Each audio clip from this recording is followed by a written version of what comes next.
we talk of careers choices in our ophthalmology, I think I come back to what has been already talked. I think that's been because I've been an academic ophthalmologist, and so what are the advantages of being an academic ophthalmologist? I think so ophthalmologist job would appeal you always, because this is one specialty offers you both, whether you want to do medical or surgical. Very few specialty would offer you that.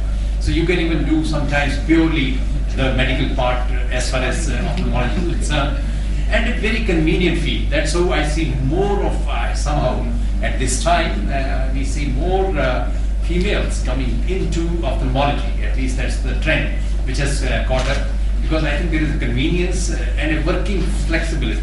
So you are not stretched, which may happen in other fields. And earning research for 3, 4, 5 years, and then you get somewhere. Otherwise, you can easily get what you don't get here. You will get pediatric and medicine all the time there, but you don't get ophthalmology. So, and you have grateful patients. This is a very rewarding impression. At least I remember how when I was a third-year medical student, long time back. And so I thought I was very impressed when this blind lady, she could see. I went to theater with just standing there, but next day just going, and I thought that I have to become an ophthalmologist. Look at it. I mean, this is the field which gives you, and it stayed somewhere with me, and that's how I became an ophthalmologist. Maybe you'll be surprised. I got radiology residency. I didn't join that. That time nobody did radiology. That time only those people who were absolutely somewhere nowhere did. Very talented did that. So this is a clean and delicate surgery, rapidly advancing surgical techniques there. So you have a lot of satisfaction. So what are the disadvantages basically? I think this is one specialty confused with optician. You might have a bigger optician in your town, even in the biggest city, even like Delhi. They think that this is the guy, look at this, that doctor, he's most famous. So that is a problem. That will always stay with you. And they have even got certain awards, national awards, other things. Yes. And of course, this is a potentially a monotonous workload, because some people, those who keep doing cataracts day in, day out, they get sick of doing the same thing over and over again. It's like doing something, and of course, we work in dark conditions. I think we're sort of not working in light, mostly in dark.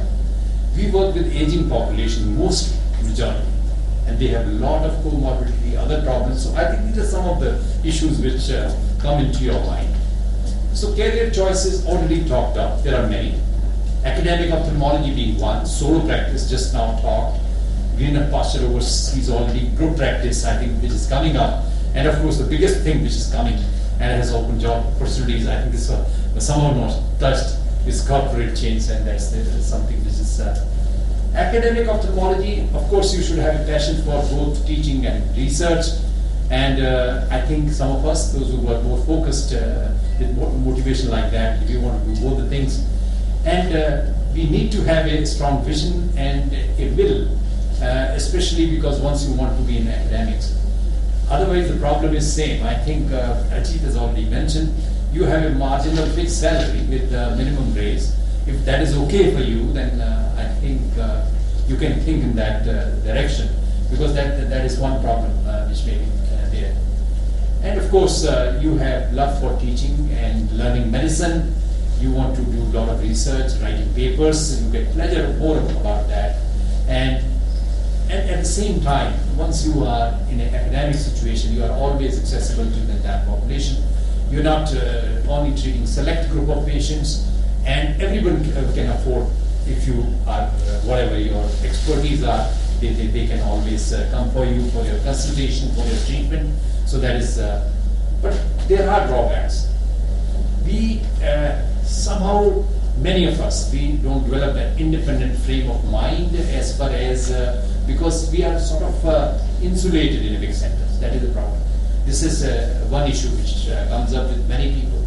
We have seen so many.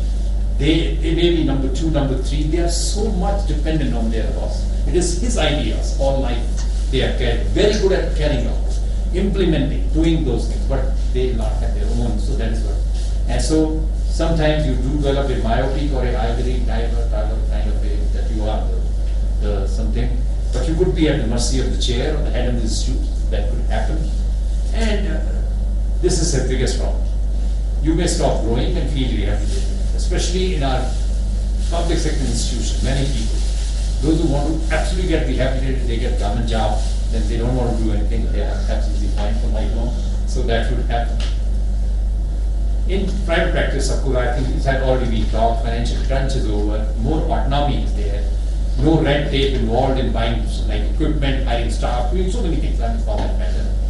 And realization of your most important needs in hospital personal life is much easier. It's not so in public hospital and other hospitals. It is dependent on so many other things which will not happen. Of course, you have an increasing income, especially at this time, as the private practice has become more lucrative, because ophthalmologists are predominantly doing phaco surgery. Their volumes, their money, their power, and so is other, both LASIK and phaco. LASIK, this has become a deadly combination. And even just prescribing glasses and high-end contact lenses, this has become a very big this thing. And visiting multiple specialty hospitals itself can. But there are drawbacks, stress associated, I think already talked here with the investment, loans, and money may become the main goal in practice. And patient management may be influenced by the revenue. I know sometimes these are just the price biopic patients, and they go there and they want their cataract. This has happened many a time because once they come for second consultation to us. And tendency to indulge also in over-investigation and treatment. They want to treat anything which looks like a whatever lattice or degeneration, everything is there. And job insecurity and fear of failure is there. But there are positives in both. Both academic medicine as well as private practice are complementary. Both may have wonderful ophthalmologists, I must say, who have always broadened and updated their knowledge to help in better patient care as well as research from both sides, as well as they will have probably standing of similar nature in both the positions. And both may practice the science of ophthalmology to the best of ability. I think I have a picture here. Look at it both by sides. These two guys, everybody recognizes that. One is purely in an academic institution, another, I think they have equal standing from all point of view. From all point of view. So that is what we need. Somewhere you need to get that kind of, from both, that kind of satisfaction. If you do that and you have a goal like that, then I would go that way, then that is what is best. So choices after residency being join medical college as a senior resident or get a government job as an ophthalmologist, subspecialty training in a reputed eye center, fellowships, job in another country, I can already talk of. Fellowships are available usually in cornea, retina, glaucoma, oculoplasty, pediatric ophthalmology, refractive surgery, and comprehensive ophthalmology. And after fellowships, already talked of, your potential for job increases. You may join a small hospital, already talked of, charitable eye hospital, spectacle shop. There are ophthalmologists, they join busy spectacle shop, go to Middle East countries, and they offer lucrative jobs, move to developing countries. I already said difficult to get ophthalmology, and then most other medical specialties, but you can pursue it. But if you have research in mind, and especially you love basic research, then that is the best option. Go out. That is what you need to do. And employment can be in a government hospital, state hospital, so many defense services, railways, so many of these offer. We have missionary hospitals, charitable hospitals. So I think we should have to look beyond. And even organizations like ICMR, DVT, others, they offer. I think these jobs, they come in these companies. We see some of these ophthalmologists, they are like marketing managers in ophthalmology in a reputed pharma company. You see in all these bigger companies that they are responsible for handling marketing, vision and launching new products, strengthening and existing brands. So these are also the options available. Well, I must say one good thing is that the demand for ophthalmologists and the specialized ophthalmologists is going to increase. This is happening with the increasing aging population. You have already seen it is 67 to 69 years. It was just about even 80s. It was some 47, 48 years, so it has gone that much. So definitely, the job opportunity will continue to grow. So you will always have work and a lot of work to do. And there is high prevalence of diabetes and diabetic retinopathy, another one. And advances in refractive surgery, everybody has glasses, they would like to get rid of them. So I think you are in a very good specialty and you can encourage people to be in this. So, and of course we have pharmacotherapy coming in, so many things are happening, which are going to open up the field much more, and your job opportunity, career opportunity would increase further. So, plan your future according to the environment which you feel is best suited for you, the philosophy, what you like best, and the lifestyle. At the end of the day, if the main satisfaction is not from intellectual pursuit and academic challenge, then do not enter practice like me. But otherwise, if you will enter the practice, I have already mentioned so many. I think I had another picture which went somewhere where I had on one side Masawara and other side was Jagatram. I think both of them published so much.